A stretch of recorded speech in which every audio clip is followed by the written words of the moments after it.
Salam, yağ yemə zamanı motorların yığılması haqqında yenə məlumat vermək istəyirəm. Niyə axı motorlar yerə salınır? Niyə axı motorlar açılır? Yağ yeyir, yesin də. Maşın qayıtmayıb ki, yağ yeyir. Yəni yağ yeyirsə Porsche sına bilməz. Yağ yeyirsə kolçalar xarab ola bilməz. Çatlaya bilməz. Nə bilim, bu şeylər ola bilməz qəti şəkildə. Sadəcə qaynatma zamanı soyutma sistemi işləməyəndə bu hallar baş verir.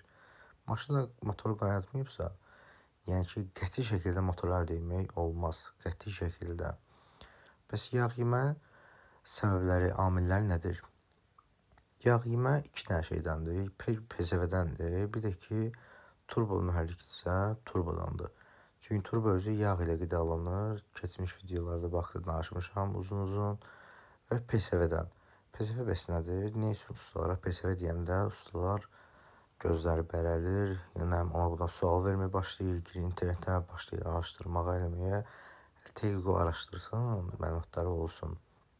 PSV çox mühüm bir, balaca bir şeydir, amma çox mühüm rol oynayır motorda. O, motorda karterdə yaranan qazı soğurur, təzyiqi azaldır. Əgər bu qaz çıxmasa, mühərrik içində təzyiq artır. Yağ sızmaları başlayır, yağ sərfiyyatı artır, qaz yenidən yanmağa göndərir. PSV həmin qazı intake kollektoruna ötürür və təkrar yandırmağa göndərir. Bəs PSV xərab olanda nə olur? Yağ yemə artır, mühərrik titrəməyə başlayır, qara tüstü, göy tüstü çıxır. Biz onun yağ qapağını açanda hiss edə bilərik. Ya çox güclü soğurma olur, və yaxud da ki, əksinə çox güclü üfürülmə olur. Bəs bunu necə biz test edə bilərik? Bunun haqqında sizə videoda göstərəcəm. Biz yağ qapağını yüngülcə açanda yüngül soğurma varsa əgər, bu normaldır. Əgər güclü üfürmə varsa, PSV deməli tıxılıdır.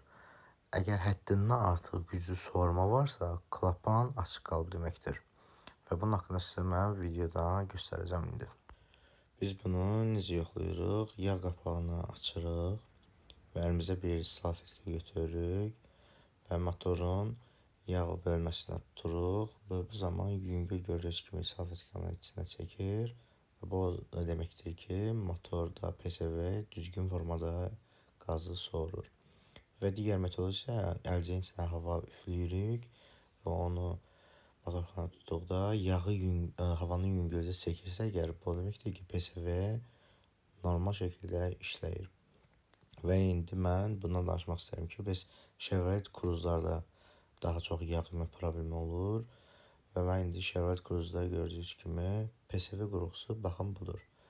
Digər bütün mühərriklərdə bu bir şeydir, xırda bir şey. Bir bolt vasitəsilə bağlanır və şlankla havanı çəkib ötürür intake borusuna və orada da yandırmağa göndərir. Və şlankları da təbii ki, yoxlamaq lazımdır. PSV-ni dəyişdikdə şlankları mütləq şəkildə dəyişmək məsləhət görülür.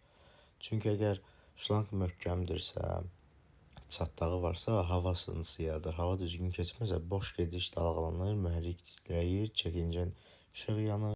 Yağı dikisi artmağa başlayır, çatlamış şlankda yağ buxarı düzgün çəkilmir, göy tüstü, qara tüstü verməyə başlayır, turbo və PSV sisteminə də zərər verir. Sərtləşmiş şlank, turbo və klapan düzgün işləməyəcək deməkdir. Və nə zaman dəyişmək lazımdır? Əgər şlankda çat varsa, sərtləşmə, yağ qalığı varsa, göy tüstü əgər çox artırsa, şlankı da mütləq şəkildə dəyişin. Yəni bunları təkcə PSV-ni dəyişmək böyük bir şey deyildir. Şlankları mütləq şəkildə dəyişmək lazımdır.